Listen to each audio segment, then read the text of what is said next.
Good morning, everyone. It's time once again for our weekly visit with Dan Yagi from Ag Performance of Buffalo Center and Ormsby. Good morning, Danny boy. Rolls, good morning. Boy, here we are, the week before Christmas and all through the house. You know the story. I hope Santa Claus comes because I got some big things I want for my wife. Really? How big are they? Oh, they're big, but I don't think I'm going to get them.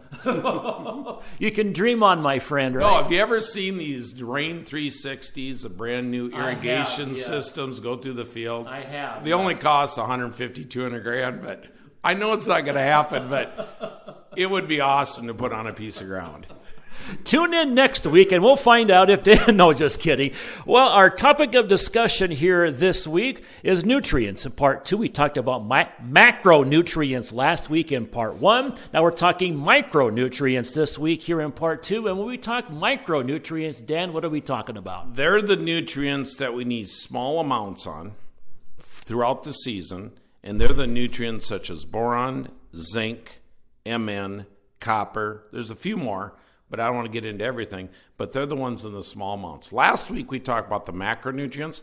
They're the ones with the large amounts, the NP and K, the calcium, those type. But we're going to talk about the smaller ones. A lot of guys forget about it. They say, oh, I don't get no response from it. And I don't disagree sometimes on that point.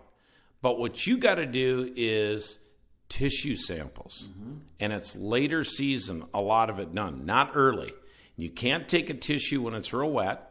You got to wait after a half-inch rainfall or more, at least 5 days to take a tissue. Or under a big drought scenario, you can't because everything is a show deficient in your plant. And right away when you get a rain, water is coming in first of all. Then days later, the nutrients start flowing in. And we want to see the plant, is it getting enough when it's really healthy? And if it isn't, what are we deficient on? And remember, when we do a fungicide spraying, in July or early August when the guys do it, depending on the products, that's a time we can put some micronutrients in. But do the tissues ahead to know if you're deficient. I know one thing is, do we put these micronutrients on when we put our dry fertilizer on, or do we put it on as a liquid like when we do the airplane or sometimes in furrow, or when? That's a good question. I know Joe Larson and I talked here about 2 weeks ago on this. Dan, what do you think of dry boron, dry zinc, putting on? I said, it's awesome. I got clients doing it, and we're seeing some real yield results. Put maybe 50 pounds on an acre of each one. I don't know the exact amounts. They're the agronomists. But the guys that are low, zinc, for example, is low about in everyone. If you do a lot of cattle manure, chicken litter, you're bringing your zinc up the gun. But even if you've got it in your soil, so your soil sample, is it getting in your plant? If you're using a lot of Roundup, it's a double negative charge. All the positive charge micronutrients could get tied up because you're using Roundup every year. Not against it.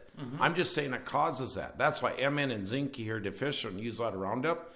The soil samples, there's a lot there, but in the tissue, we're not getting it there. So just by reading the soil sample doesn't mean you're getting it.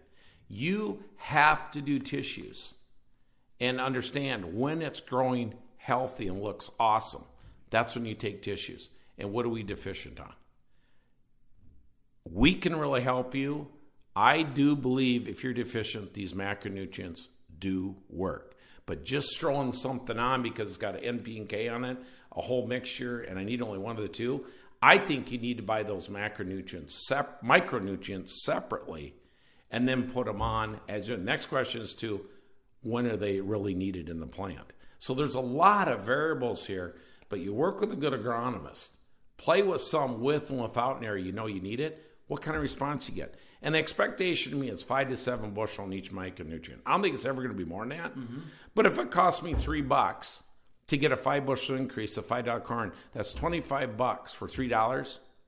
How many times is that? That's 8 times a return for that investment. You guys got to look at that. And we don't know if you need it until you start doing tissues.